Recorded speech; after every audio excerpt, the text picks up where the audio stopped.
Hello everyone, this is शगुन। आज हम पढ़ने जा रहे हैं ज्योग्राफी का 7th चैप्टर जिसका नाम है ह्यूमन इन्वायरमेंट। ह्यूमन इन्वायरमेंट में हमें जो टर्म्स पढ़ने हैं वो ये हैं सेटलमेंट, ट्रांसपोर्ट एंड कम्युनिकेशन। तो चलो भैया देख लेते हैं कि ह्यूमन इन्वायरमेंट में किस चीज़ की बात की गई है। सबसे पहले हम तुमको एक चीज़ बता दें कि आज का जो सिनेरियो है और जो आज से कई साल पहले का जो सिनेरियो है, जो हम प्री हिस्टोरिक एरा में पढ़ते थे, जब ह्यूमंस की स्टार्टिंग थी इस अर्थ पे, तब से लेकर अब तक बहुत चेंजेस आए हैं। अगर हम बात कर रहे हैं अर्ली एजेस की, अर्ली एरा की, तो उस वक्त क्या था कि लोग पूरी तरह से नेचर पे डिपेंड हुआ करते थे। यानी कि फूड के लिए, रहने के लिए, क्लोथिंग के लिए, कह सकते हो कि रोटी, कपड़ा और मकान, इन तीनों चीज़ों के लिए वो पूरी तरह से नेचर पे डिपेंड हुआ करते थे।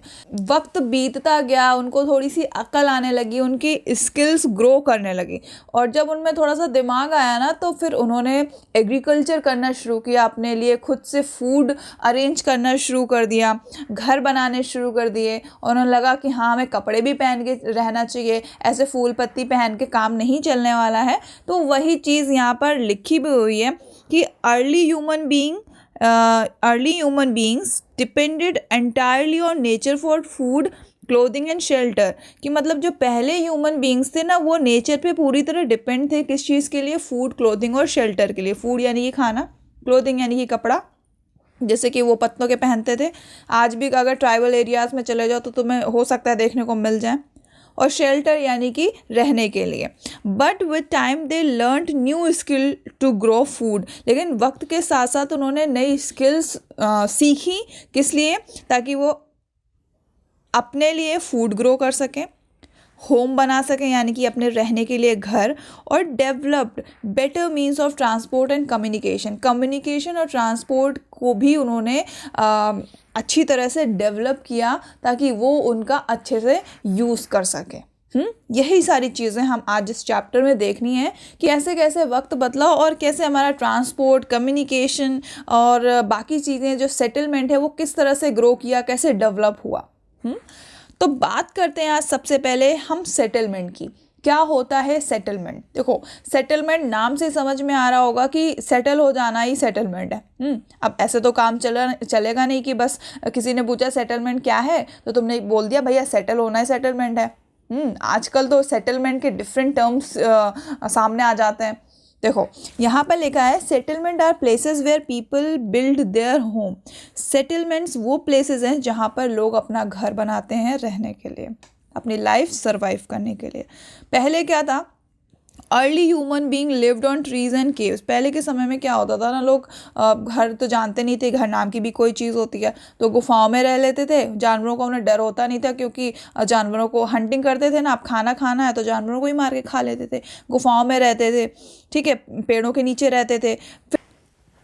उसके बाद क्या होता ना, धीरे धीरे टाइम चेंज हो रहा था तो उन्होंने जैसा कि मैंने तो बताया कि उनके जो दिमाग की जो ट्यूबलाइट थी ना, वो खुल गई। उन्होंने क्रॉप्स को कल्टीवेट करना शुरू किया, एग्रीकल्चर मतलब खेती वगैरह करना शुरू कर दिया। अब क्या है ना, उनके दिमाग में लगा कि यार हमने ये फसल तो उगा ली, हमारे घर में अनाज तो आ गया, घर तो था ही नहीं, हमारे पास अनाज तो आ गया, लेकिन हम इसको रखेंगे कहाँ? हमें एक पर्टिकुलर एक जगह चाहिए ना, घर चाहिए जहाँ पर हम ये इसको स्टोर करके रख सकें ताकि ये 1 महीने 2 महीने जब तक हम इसको खा सकते हैं तब तक के लिए सुरक्षित रहे। तो इस वजह से उनको जब लगा कि हमें घर की ज़रूरत है तो उन्होंने घर बनाने का प्रयास किया और ये सोचा कि हमें कहाँ पर अपना घर बसाना है जहाँ पर हमें सारी सुविधाएं मिलें। सारी सुविधाएं यानी कि उनको पानी भी मिले और लैंड फर्टाइल मिले। तो उनको लगा यार रिवर के किनारे रहते हैं तो पानी भी मिलेगा, और जब बारिश के कारण जब बाढ़ आती है तो जो आसपास के जगह होते हैं ना, वो थोड़े से फर्टाइल हो जाते हैं। बाढ़ आने से क्या होता है ना, पानी पूरे में भर जाता है और नदियाँ जो अपने साथ सेडिमेंट्स लाती हैं वो साइड में इकट्ठे हो जाती हैं, जो कि सॉइल को फर्टाइल कर देती हैं। तो इस तरह से क्या हुआ, उन्होंने वैलीज, रिवर्स के अराउंड सेटलमेंट करना शुरू कर दिया। With the development of trade and commerce and manufacturing, human settlement became larger. जैसे जैसे ट्रेड यानी कि व्यापार में डेवलपमेंट होने लगा, कॉमर्स सेक्टर में, मैन्युफैक्चरिंग में, तो जो ह्यूमन का सेटलमेंट था वो भी बढ़ने लगा था।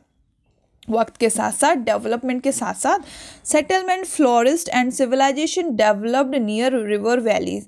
सेटलमेंट फ्लोरिस्ट का मतलब है बढ़ चढ़ के सामने आने लगा, मतलब बढ़ चढ़ के सेटलमेंट होने लगा। सिविलाइजेशन यानी कि साइट्स, रिवर के आसपास लोग बसने लगे। इतना क्लियर है कि क्या था सेटलमेंट। अब यहाँ पर ना सेटलमेंट को कहा गया है कि सेटलमेंट टेम्परेरी भी हो सकता है और परमानेंट भी हो सकता है। नाम से भी यहाँ भी क्लियर हो रहा होगा कि टेम्परेरी क्या है, परमानेंट क्या है। ऐसा सेटलमेंट जो कि शॉर्ट टर्म के लिए हो, कम समय के लिए हो, वो टेम्परेरी है, और जो हमेशा लॉन्ग टर्म के लिए वो परमानेंट सेटलमेंट है। बात सही है ना। फॉर एग्जाम्पल हम वेकेशन में जाते हैं 10 दिन के लिए, मान लिया हम लंबी छुट्टियों पे चले गए। सबसे अच्छा एग्जाम्पल बताते हैं, हम समर वेकेशन में कहीं नहीं गए, नानी के घर जाते हैं ना सब लोग, नाना नानी के घर जाते हैं, मामा के पास जाते हैं। अब हमेशा के लिए थोड़े चले जाते हैं, समर वेकेशन में जाते हैं मस्तियाँ करने, वापस से फिर अपने घर आ जाते हैं जब स्कूल खुलते हैं। तो कहने का मतलब नानी का घर हमारा टेम्प्रेरी सेटलमेंट हुआ, और परमानेंट सेटलमेंट तो भैया पिताजी का ही घर है लड़कों के लिए, मतलब मजाक कर रहे हैं। तो मतलब ये चीज़ होती है। अब यहाँ पर क्या इन्होंने परमानेंट और टेम्परेरी को डेफिनेशन दिया है, तो चलो वो देखते हैं। यहाँ पर लिखा हुआ है कि settlements which are occupied for a short time are called temporary settlement. Settlement जो कि कम समय के लिए ऑक्यूपाई किया गया हो वो टेम्परेरी है। एग्जैक्टली हम भी यही बता रहे थे। अब जैसे कि यहाँ पर एक इमेज में तुम्हें दिख रहा होगा कुछ टेंट वगैरह लगे हुए हैं। ये इसलिए हैं कि लोग चले जाते हैं ना पहाड़ों पे, घूमने चले जाते हैं या फिर किसी कल्टीवेशन के पर्पस से चले जाते हैं कुछ वक्त के लिए, तो ये ऐसे जाके वहाँ पे बस जाते हैं। तो ये एक टेम्परेरी सेटलमेंट का एग्जाम्पल है। और यहाँ पे 2 एग्जाम्पल लिखे हुए हैं। पहले एग्जाम्पल में दिया है कि the people live in deep forest, घने जंगलों में रहते हैं, हॉट एंड कोल्ड डेजर्ट्स में रहते हैं, एंड माउंटेन्स में, often dwell in such temporary settlements. मतलब ऑफन ड्वेल यानी ड्वेल का मतलब होता है बसना। तो ये कुछ यहाँ इन जगहों पर जब लोग जाके बसते हैं ना, तो वो परमानेंट नहीं होते, वो पर्पसली वहाँ पे गए होते हैं। ठीक है, या हो सकता है अपने एनिमल्स के वजह से गए हों, या कल्टीवेशन के पर्पस के लिए गए हों कोई ना, या फिर किसी रिसर्च के पर्पस से गए हों। तो ये क्या होता है, ये टेम्परेरी सेटलमेंट्स के एग्जाम्पल होते हैं। Second point is they practice hunting, gathering, shifting, cultivation and transhumance. यही चीज़ बताइए कि ये लोग यहाँ पर क्यों जा सकते हैं। हंटिंग के लिए जा सकते हैं, फूड गैदरिंग के लिए जा सकते हैं, मतलब गैदरिंग का मतलब इकट्ठा करना, शिफ्टिंग कल्टीवेशन के लिए जा सकते हैं, और ट्रांस ह्यूमन का मतलब होता है कि जब जैसे शीप्स होती हैं उनको जब ऊंचाई पे ले जाया जाता है, जब गर्मियाँ होती हैं, समर्स होते हैं तो उनको ऊंचाई पे घास फूस के लिए ले जाया जाता है। जब विंटर्स होते हैं तो वही उनके मालिक किसान लोग नीचे आ जाते हैं, मतलब विंटर्स में थोड़ा सा लोअर लैटिट्यूड्स में आ जाते हैं उनके खाने के लिए। अब जब गर्मियाँ होने लगती है तो वहाँ पर इतनी घास फूस नहीं रहती, तो वो फिर ऊंचाई पे ले जाते हैं। तो ये ट्रांस ह्यूमन है। तो इनका एग्जाम्पल ट्रांस ह्यूमन्स, तो इनका भी एग्जाम्पल टेम्पररी सेटलमेंट में रखा गया है। फिर लिखा है more and more settlements today are permanent settlement. आज के टाइम पे ज़्यादातर जो सेटलमेंट्स हैं वो परमानेंट सेटलमेंट्स ही हैं। In these settlements people build homes to live in. और इस तरह के सेटलमेंट्स में लोग क्या कर रहे हैं, घर बना रहे हैं और रह रहे हैं। तो ये बात तो हो गई, इन्होंने सारा बता दिया कि परमानेंट सेटलमेंट क्या होता है। अब बात की गई है कि जो सेटलमेंट्स हैं वो भी 2 तरह के देखने को मिलते हैं। देखो टेम्परेरी, परमानेंट तो चलो अलग ही बात हो गई। इसके अलावा भी सेटलमेंट्स को इन्होंने 2 पार्ट्स में क्लासीफाई किया है, रूरल सेटलमेंट्स और अर्बन सेटलमेंट्स।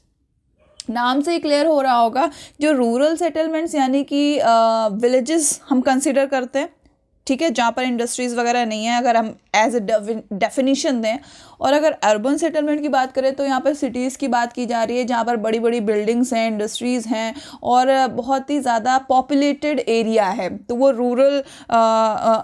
अर्बन सेटलमेंट कहा जाएगा। क्या लिखा हुआ है पहले पॉइंट में,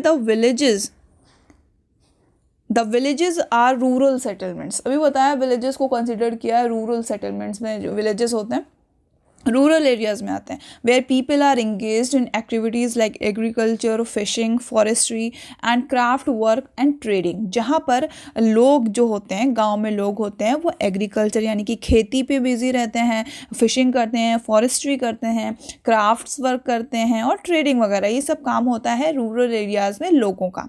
rural settlements can be compact और स्कैटर्ड। बोला गया है कि जो रूरल सेटलमेंट है वो कॉम्पैक्ट भी हो सकता है और स्कैटर्ड भी हो सकता है। कॉम्पैक्ट यानी कि डेंस पॉपुलेटेड एरिया, मतलब कम जगह में ज़्यादातर लोग आके बस जाते हैं तो कॉम्पैक्ट हो जाता है। पहली इमेज में ढेर सारी तुमको क्या बोलते हैं बिल्डिंग्स दिख रही हैं, हालांकि ये थोड़ा सा अर्बन सेटलमेंट का एग्जांपल है, लेकिन for an example compact settlement क्या होता है, तो उसकी वजह से हम ऐसे समझ लो कि यहाँ पे बहुत ज़्यादा तुम्हें लग रहा है ना पॉपुलेटेड एरिया है, तो ये हो गया कॉम्पैक्ट। और स्कैटर्ड की बात करें तो ये दूसरी इमेज में जो चितर पितर पड़े हुए हैं, इधर एक कोने में है, फिर दूसरे कोने में, इस तरह से जो बस जाते हैं लोग, तो वो स्कैटर्ड होता है। तो यहाँ पर वही चीज़ है कि रूरल सेटलमेंट्स कॉम्पैक्ट भी हो सकता है और स्कैटर्ड। गांव वगैरह में ऐसे थोड़े ना चितर बितर होके लोग रहते हैं, गांव में भी प्रॉपर एक अगर गांव अगर बड़ा है तो एक एरिया में रहने वाला होता है, मतलब सारे के सब के घर की बस्तियाँ होती हैं, घर होते हैं, फिर थोड़ी सी जो बचा हुआ गाँव है वहाँ पर वो खेती वगैरह करते हैं। तो ये जो स्कैटर्ड सेटलमेंट है वो ऐसे एवं ही हर जगह देखने को नहीं मिलता है। बात करते हैं कहाँ देखने को मिलेगा, पहले देखते हैं कि इन्होंने कॉम्पैक्ट सेटलमेंट में क्या लिखा, क्या हुआ है, बात क्या कही है। Compact settlement is closely build area of dwelling, closely built area होता है ड्वेलिंग यानी कि रहने का। Wherever flat land is available, जहाँ कहीं भी प्लेन एरिया होता है वहाँ पर जब लोग आके इस तरह से बस जाते हैं, आसपास अपने घर एकदम चिपक चिपक के बना लेते हैं, तो वो होते हैं कॉम्पैक्ट सेटलमेंट। स्कैटर्ड सेटलमेंट में क्या लिख दिया है इन्होंने कि एक ये ऐसा आवास है, ड्वेलिंग मतलब आवास ही होता है, are spaced over an extensive area. This type of settlement is mostly found in hilly tracts, thick forest and region of extreme climate. ये एक ऐसा सेटलमेंट है जहाँ पर लोग बहुत दूरी दूरी तक फैले होते हैं, मतलब रहने के लिए, और ये ज़्यादातर तुम्हें हिली एरियाज़ में मिलेगा, घने जंगलों में मिल सकता है, और एक्सट्रीम क्लाइमेटिक कंडीशन में मिल सकता है, इस तरह का क्लाइमेट। और यहाँ पर लोग अगर सेटल होते हैं तो फिर वो किसी ना किसी पर्पस से जाते होंगे। ये तुम्हारा जो कह सकते हो कि जो स्कैटर्ड सेटलमेंट है वो परमानेंट नहीं है, स्कैटर्ड सेटलमेंट परमानेंट नहीं है। अभी हमने तुमको बताया था ना कि जो इसका क्या बोलते हैं, जो टेम्प्रेरी सेटलमेंट्स हैं वो लोग हिली एरियाज़ में जाते हैं और हंटिंग करते हैं, गैदरिंग करते हैं, ट्रांस ह्यूमन्स इसका एग्जाम्पल है, ये सब चीज़, शिफ्टिंग कल्टिवेशन, तो ये पर्पसली जाते हैं, तो ये परमानेंट नहीं है, ये टेम्प्रेरी का ही एग्जाम्पल है स्कैटर्ड सेटलमेंट। ठीक है, सेटलमेंट समझ में आया। फिर क्या दिया है, इन रूरल एरियाज़, अगर rural areas people build houses to suit their environment. Rural areas यानी कि विलेजेस में लोग ऐसे घर बनाते हैं जो इन्वायरमेंट को सूट करे और साथ साथ उनको भी सूट करे। कैसा, मतलब कैसे घर बनाते हैं, देखो भैया, बारिश होती है शहरों में तो चलो कोई लफड़ा नहीं है, कोई दिक्कत नहीं होती है, बारिश होती है, होती रहे। गांव में क्या होता है ना, जब बारिश होती है, ज़्यादा बारिश हो जाती है तो लोगों के घरों में पानी घुस जाता है, घरों में पानी घुस जाता है, और ऐसा होता है कि फिर छत पे पानी भर गया, कच्चे घर होते हैं तो छत पे अगर पानी भर गया बाई चांस, तो फिर कच्चे घरों में पानी छतों में भर जाएगा तो फिर दिक्कत हो जाएगी। तो इस वजह से क्या कहते हैं, उन लोगों को लगता है कि यार छत पे पानी ना भरे, हमारा घर ख़राब ना हो, टिप टिप अंदर टिप टिप ना हो पानी का, तो वो स्लैंटिंग रूफ्स यानी कि स्लोप वाली रूफ्स बनाते हैं, जैसे कि इस इमेज में तुम्हें दिख रहे होंगे कुछ, मतलब ऐसे करके नहीं, हम लोग झोपड़ी टाइप की बनाते हैं, तो ये स्लैंटिंग रूफ्स इस इमेज में दिख रहा होगा, तो इस तरह की रूफ्स वो बनाते हैं ताकि वो हैवी रेनफॉल से परेशान ना हो सकें। तो ये उन रीजन्स में ऐसे घर होते हैं जहाँ पर रेनफॉल ज़्यादा होती है। और दूसरी बात इन्होंने क्या लिखा है भैया, कि अगर होता है ना, अभी मैंने तुम्हें बताया था कि भाई पानी घर के अंदर भर जाता है, तो उससे बचने के लिए ये ऐसे घर बनाते हैं जो कि स्टिल्ट्स कहलाते हैं, रेज्ड प्लेटफॉर्म और स्टिल्ट्स, मतलब थोड़ा सा ज़मीन से उठे हुए। फॉर एन एग्जांपल अगर तुम्हें बताऊँ, अगर मालदीव के तुमने देखा होगा कि वहाँ पर जब लोग घूमने जाते हैं तो पानी के अंदर उनके कुछ हट्स बने होते हैं रहने के लिए, मतलब नीचे पोल्स पे, वो ऊपर की झोपड़ियाँ या कह सकते हो ऊपर के घर नीचे पोल्स पे डिपेंड करते हैं, मतलब पूरा जो उनका वेट है वो उन पोल पे होता है। तो कहने का मतलब वो अपने घर को एक 4 पोल्स के थ्रू उचका के रखते हैं ताकि जब बारिश हो तो वो उनके घर के अंदर ना भर सके पानी। फिर और क्या करते हैं, गर्मी से बचने के लिए क्या करते हैं, thick mud walled houses with thatched roof are very common in areas of hot climate, यानी कि वॉल्ड थिक मड वॉल्ड यानी कि मिट्टी की मोटी मोटी दीवारें होती हैं ताकि गर्मी अंदर ना पहुंच पाए, और जो उनकी छत होती है वो थैच्ड रूफ होती है, यानी कि घास फूस से जो छत बनाई है इन्होंने, घास फूस उसे क्या बोलते हैं, कुछ पतार टाइप बोलते हैं, तो उससे क्या होता है, एक तरह की घास होती है जिससे इन्होंने अपनी छत को डिज़ाइन किया है। इससे क्या होगा ना, इससे भी गर्मी अंदर नहीं आ सकती है, गर्मी से बचने के लिए। Local materials stone, mud, clay, straw are use to construct houses. वहाँ के लोग, रूरल एरियाज़ में लोग स्टोन्स, मड और क्ले, इन सब चीज़ों का इस्तेमाल करते हैं अपने घर को कंस्ट्रक्ट करने के लिए। फिर अब क्या बात लिखी है, the towns are small and the cities are larger urban settlement. Town छोटे होते हैं और वहीं दूसरी तरफ अगर शहरों की बात करें तो फिर वो एक अर्बन सेटलमेंट का एग्जाम्पल है और वो बड़े भी होते हैं। Okay, done. Then in urban areas, the people are engaged in manufacturing, trading and services. Urban areas यानी कि cities where people are engaged in manufacturing, trading and services. As I told you earlier, people in rural areas busy in fishing, cultivating their lands and making crafts work and all these things. So this is all about the settlement. So I hope you guys understand what is settlement, and in the next class we will discuss about the transport and then communication. So till then, stay connected. If you like this video, then please like, and till then, bye bye.